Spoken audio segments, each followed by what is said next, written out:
Hi, Jimmie The G-Him here once again with a look back at the 2018 NFL Draft.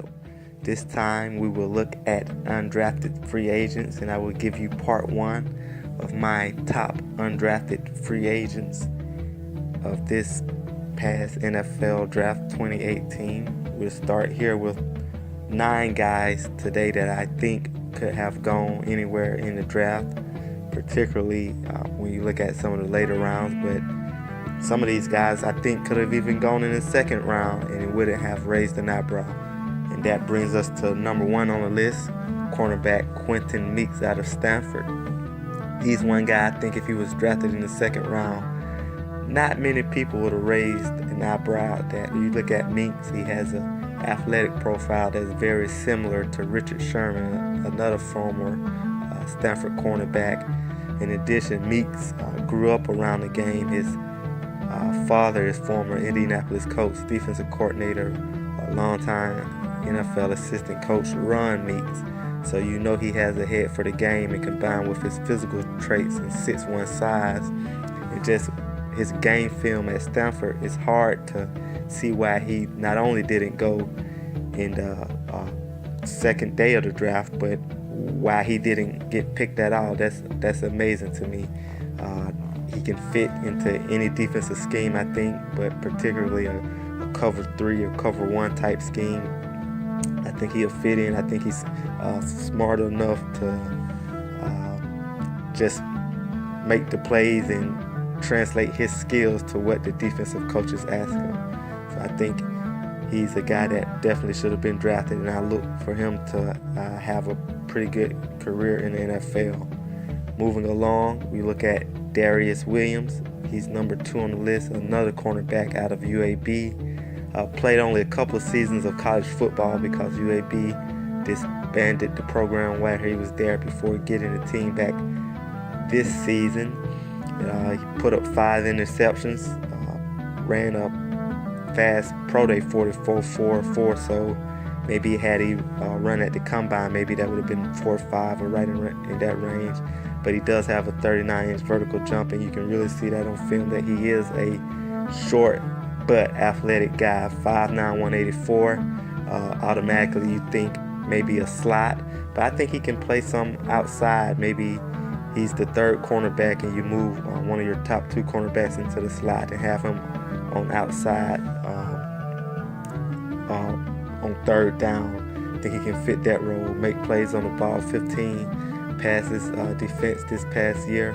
So I think he's another guy that can stick in the NFL. The next couple of guys, and I will say them together basically because they have sort of similar profiles. It brings up an interesting question that I'll get to in a moment. But you have a couple of interior linemen, specifically centers in college, in Patrick Morris out of TCU and Evan Brown out of SMU. Now they both have similar numbers when you look at their performances on their pro day. Even their height and weight are similar. They played in very efficient offenses, so that's one thing you would expect out of a center who's looking to make the leap to the next level. The only thing I can think of that why these guys weren't as coveted as some of the other centers are they coming from that spread offense and that spread background.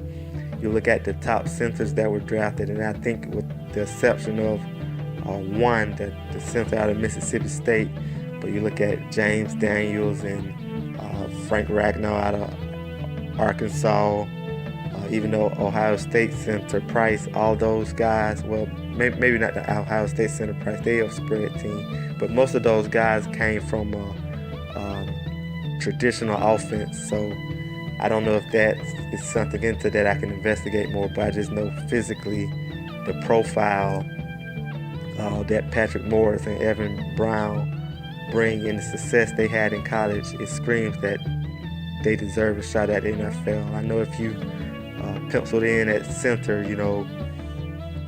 they can sort of be undervalued because of that. But I think these 2 guys can play guard as well. They did outstanding numbers on the bench press, both of them. I think they're strong.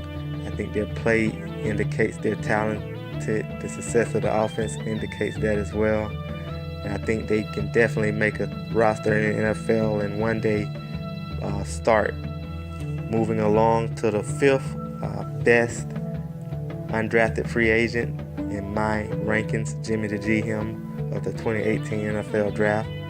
We go back to the defensive side of the ball in Northwestern safety Godwin Igwebuike. Now Godwin at 5'11", 213, maybe he has the profile of a linebacker you bring down in the box, but this guy is athletic.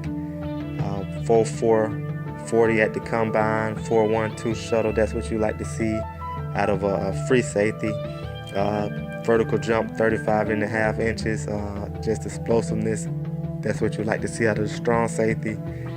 I know he has some holes in his game where he may give up some plays on film, but I think you can live with some of that, with some of the plays and some of the physical presence he's able to make. And I just think he's very comparable to some of the safeties that was drafted in this draft athletically.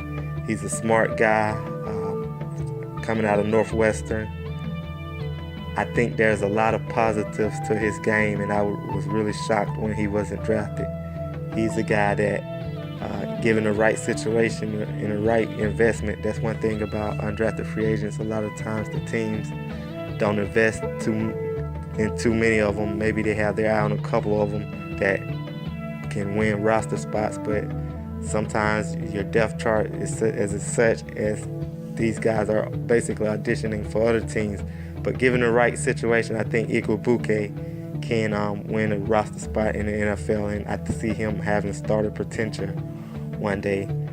Going along to number 6 on the list, we have Chachere, cornerback out of San Jose State. Had 2016 been his senior season, he might have been drafted. He had 4 interceptions and 14 passes defense that year. Took a sort of a step back this season, but the athleticism is still there. Good combine numbers in the 40 and in the 20 and the drill I love for cornerbacks. Vertical jump 38 inches. Just shows he's an explosive athlete. He may need some time to be tutored and just work with one-on-one. Maybe a candidate for that 4th or 5th cornerback spot for some teams. Just bring along slowly, contribute on special teams, or maybe even a practice squad player. But I think one day down the road he will get his shot, and I see him as a player with the upside being starter and contributor potential in the NFL. Now moving along to 7th, we have Western Illinois wide receiver Jaelon Acklin.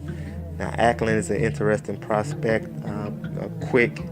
He's got good enough speed, 4.4, 4.9 at his pro day, so he's probably a little over 4.5 had he been invited to the combine. Put up exceptional numbers this past season, really a breakout season for him, playing with former Florida State quarterback Sean McGuire at Western Illinois. That helped him, as well as losing some weight helped him as well. So he's basically in the best shape of his life, best shape of his football playing life, and this is the best Jaelon Acklin you're going to get. So I think this is the Jaelon Acklin that should be evaluated. I don't look at previous years where he might not have put up these numbers. I look at him now in tip-top shape, and I think he has the potential to make an NFL roster and maybe one day become a very good contributor. We've seen it happen before. Wide receiver is one of those spots that all you have to do is make a roster, hang around, you get familiar with the quarterback, and all of a sudden you're one of the better players on your team. And in the case of someone like Adam Thielen, you're one of the better receivers in the league. So it can happen. I think Jaelon Acklin has that potential to get that done. Now with the 8th player, we got Chandon Sullivan, cornerback out of Georgia State. I noticed a lot of cornerbacks so far on this list, so that tells me this was a deep cornerback draft. It also tells me that some of the cornerbacks that were drafted may have been overdrafted, because some of these undrafted free agents, they're definitely NFL players. I look at Sullivan, ran a 4.640 at the combine. I won't hold that against him. They got guys like Josh Norman back in the past.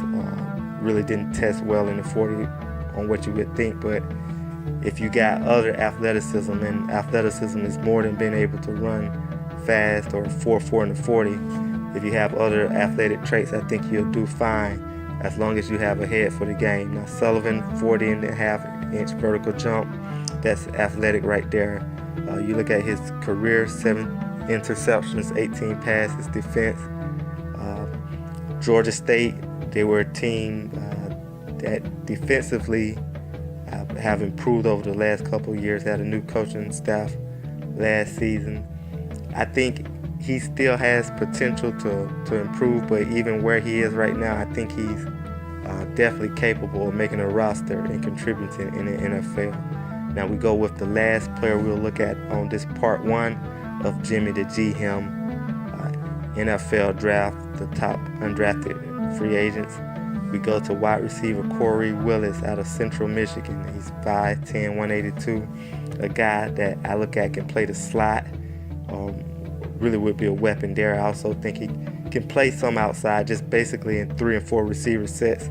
I think where he can make his mark initially in the NFL. He had a very good 2016 playing with Cooper Rush, right now who's the number 2 quarterback in Dallas. Took a big step back when Rush departed. His 2017 still wasn't terrible, but he's just a highly productive receiver who can make plays with the ball in his hands. Mentioned Richie James as being a steal in the draft. In my look at offensive draft steals, Corey Willis has a similar type of profile, maybe not as explosive as Richie James, but his quickness is nonetheless there, and his ability to make plays with the ball in his hands is there. So I think he's very capable of sticking around and making an impact in the NFL. All right, there you have it. Part 1 of my top undrafted free agents for the NFL draft of 2018. Be sure to like and subscribe if you like what you are getting in content, and stay tuned for part 2.